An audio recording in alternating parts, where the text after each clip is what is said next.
This is a CNA podcast. Let's admit it.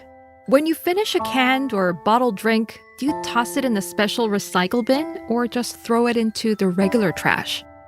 I try my best to recycle, and at home, my husband is a recycling nut, so I'm constantly under watch over what I throw away. But it's not always easy, and I think you'll agree with me that forming any new habit is tough. And especially when it comes to recycling, there can be a big gap between knowing and doing. The government has been trying to close this gap. The NEA has just proposed a scheme to get people to pay 10 to 20 cents more for pre-packaged plastic or metal beverages. You can get this deposit back if you return the cans and bottles at designated points. It's a start, but the question is whether this will change anything in our attitudes and behaviors when it comes to recycling. To help us understand how we can rethink recycling is research fellow and head of the Urban Psychology Lab of the Lee Kuan Yew Center for Innovative Cities at the Singapore University of Technology and Design, Mr. Samuel Chng. Sam, welcome to the Climate Conversations. Great to see you. It's great to see you too, Julie. Thank you for having me on. First off, many of us know about the benefits of recycling. But much like exercising or eating healthily, we often recycle less than we should. What are some of the common barriers? I think it's not an easy answer or straightforward answer to your question. It's quite complex. It's not just about the people, right? It's also about the environment.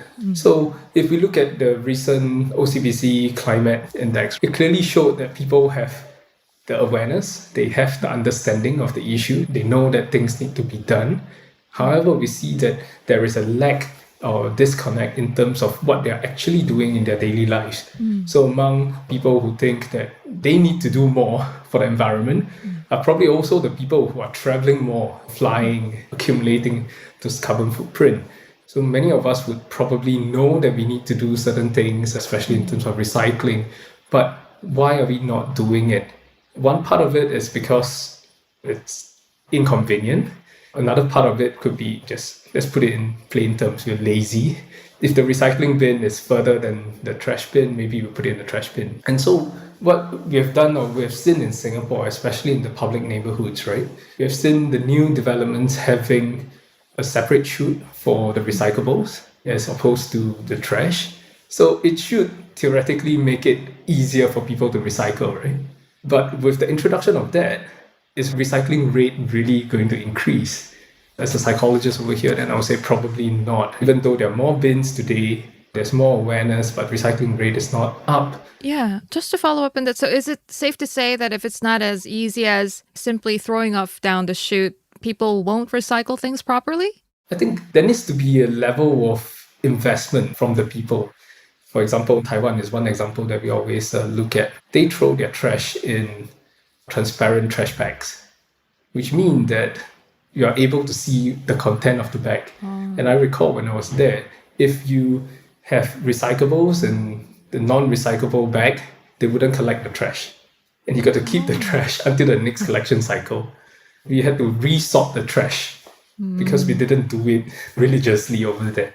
So it's not a convenient move, but it's something that people put in effort. Over time, it then becomes a habit. It becomes subconscious. But in Singapore, it might be slightly too easy. You just have this blue bin and everything goes inside the bin, including trash. Does that mean that our decisions and behaviors in relation to recycling or sustainability can be easily swayed if we know some of these mental or psychological levers and triggers? Yes, and that's what a lot of our work is about. We are looking at identifying levers of change in which we can then do something small, seemingly small, but actually lead to a cascading effect. And not only in recycling, but into other areas of life to trigger climate action.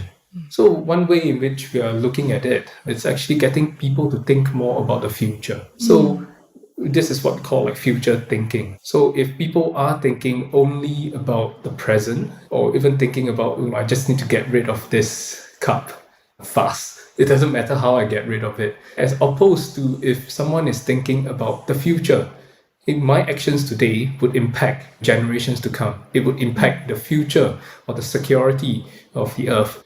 If you're thinking in that terms, then probably holding the cup for another 5 minutes while you look for a recycling bin would be a lot more tolerable as opposed to just throwing it into the nearest bin.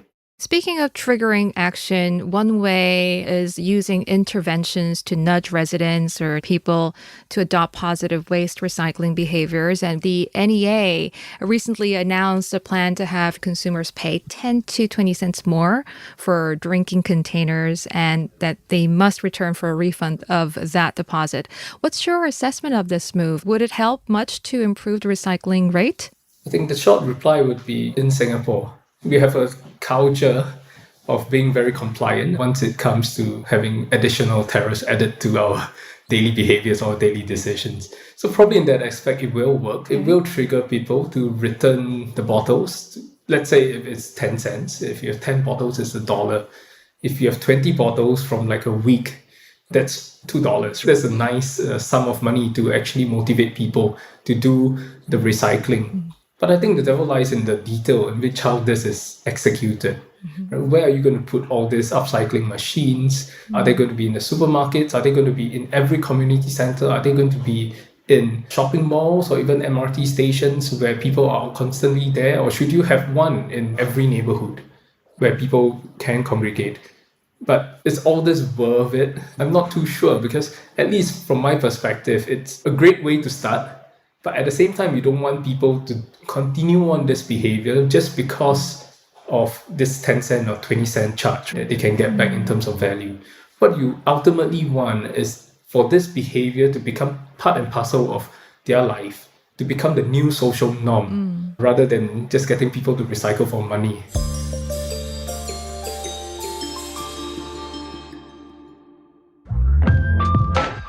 Hi, my name is Sarah Alcalde, and I'm the host of a new podcast called Money Talks. Yes, we will be talking about money, but more than that, we'll also be talking about life, personal choices, lucky breaks, and how money is the thread running through it all. So look out for our episodes wherever you get your podcasts.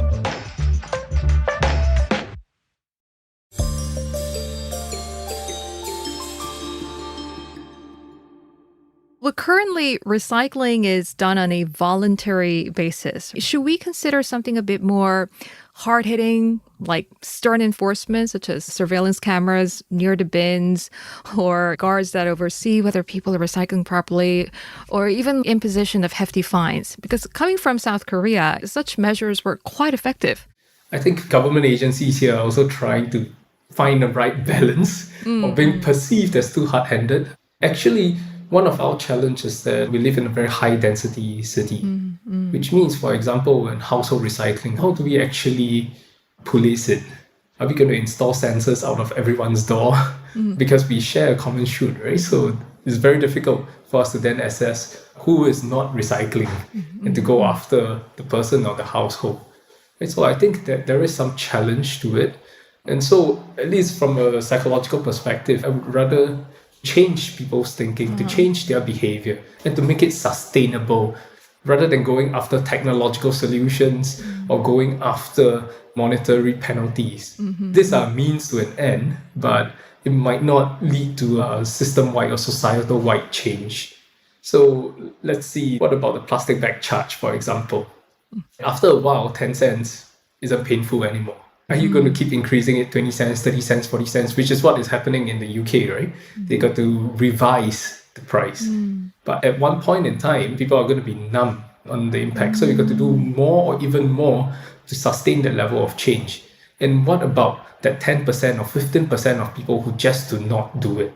What can effectively motivate people more? Is it more incentives and rewards or penalties and punishment? Stick or carrot? Maybe let's find an in-between, a carrot that is also a stick. Maybe we could use peer pressure or social pressure. Okay. So what if I'm staying next to you, Julie, and I see you putting a can into the trash? What if I go up to you and I say, hold on, what are you doing? You probably should be putting it in the blue bin, right? That probably works a lot better And that is kind of the policing or also the penalty, but you don't incur like financial penalty. But what you have is a whole network of citizens who are actively looking out for one another in a positive way. If we cultivate a society like this, I think there's much hope for us to look forward to. But Sam, when it comes to effective recycling, compounding the issue are common misconceptions about what we can and cannot be recycled. And I'm sure there are listeners out there who have done what's called wish cycling. It's when you aren't sure whether something should go into recycling bin, but you want to do the right thing, so you chuck it in the bin anyway and hope for the best. But they're doing more harm than good, aren't they? Actually, we did speak to one of the company that is doing the waste management in Singapore. And this is a challenge at the end. And this is out of the view of people. So they may not know it, but once the bins are emptied out into the recycling sorting facility, it poses a challenge. If we do not know whether or not this item should be recycled, I would urge people to do their research, to look it up. And take it as a challenge, take it as a moment of education or self-learning opportunity. And I've heard anecdotes of children actually telling the parents, you can't put that into the recycling bin because it's lined with plastic. And the children know it. Why do they know it? Because they're in schools, because they're interested, they're curious. Right. I think as adults, then we tend to rely on heuristics, we tend to find the easiest way out, and we get lazy. So let's say actions and behaviors have been resolved. How do we make sure we continue recycling and avoid backsliding? What does psychology tell us about making it a habit that sticks? So that's an interesting question, and usually we get this sort of questions at the start of the year where people set their New Year resolution, and the classic examples are dieting and exercising. In this way, it's the same thing. Just on the time frame that we're looking at is different. We're not looking at 1 year cycle where people relapse after the first quarter or maybe half the year. But really, we are trying to ask people to be in this for the long run. And I think they need to see tangible benefits for themselves. And tangible benefits doesn't need to come in monetary sense where they get 10 cents for every bottle that they recycle. But at least to know that they are making an impact. We need to highlight this even though the impact might not be seen for decades to come. And that's because, frankly, one person in a small population like Singapore, in the context of a large Earth, a singular person wouldn't make a difference. But what we need to do is, at the very least, play your role, thinking about the future. And collectively, as a nation, we can then be in a better position and also, through other means, support other like-minded nations. So we can only do what we can do, but we shouldn't let the example of others be an excuse for us. Because if that comes to the end, then we might as well not do anything, right? That's true. We just sit back and we just continue business as usual. That's not what we want. And then, Sam, based on your practices, what are 1 or 2 tips that people can use in their everyday lives to put recycling into practice? There's 2 things. So the first thing is we need to constantly remember it starts with me. And the second thing is when you're holding a plastic bottle. In counseling, we used to teach our youths the traffic light. So red means to stop, right? You stop, pause, okay, and then the amber tells you, you think and you consider your actions. So what are your alternatives? So think about it. And I challenge everyone to think about it in future terms. Don't think about your actions as in what does it bring for me today, 5 minutes later, but really to think about the big picture. And finally, after you have paused to think about it, then the green light comes and then you go ahead. And hopefully with the green light, you actually do the right behavior. That's a great challenge. And Sam, we've talked about what we individuals can do. But before I let you go, how about the authorities and educators? What can they do to cultivate a robust recycling culture? How can they ensure that message gets across and leads to behavioral change? I think they have a very unenviable challenge ahead, at least for those who make the policy or who get our infrastructure in place. It's a massive challenge, especially when 50 stories of people living together. We really need every individual to play their part. While all the infrastructure is beefed up, But we need more than just blue bins. For example, your upcycling machine that they will be putting in place, but that only takes in plastic, right? And then, okay, maybe we have the ones for the aluminum cans. But there's so many more products that could be potentially recycled. So how do we then ensure that people have the avenue to do that? So I think that's the challenge for the authorities. And yet at the same time, we also see that they are supporting ground-up initiatives. They are also supporting people who would like to enhance their neighborhoods to promote recycling. So near my neighborhood, I see interest group worked with an MP to actually get people to recycle paper. And it showed the MP pointing down here to recycle your paper in this particular bin. That's great. It's a very human touch to it and is specific to that community. It addresses the interest of that community. It brings people together. A group of people, you talked about the educators. I think they play a very key role in nurturing our new generation of citizens because it really starts from young. It's really hard to change someone who has been doing the same thing for 20, 30, 40 years. But if we get them on the right footing, we get them totally cued in to what they should be doing, and not only their role, but their role as advocates, their role as climate ambassadors. So slowly you can see this ripple effect. And I think the teachers and the schools will also need that support to help them in this journey. If not, it will just become another subject. But to really introduce this with fun and in a manner where people take this in as a value to be built rather than a knowledge that will be tested in class. Well, Sam, I really enjoyed talking to you. Really appreciate your insights. Thank you very much for talking to me. Thank you for having me on.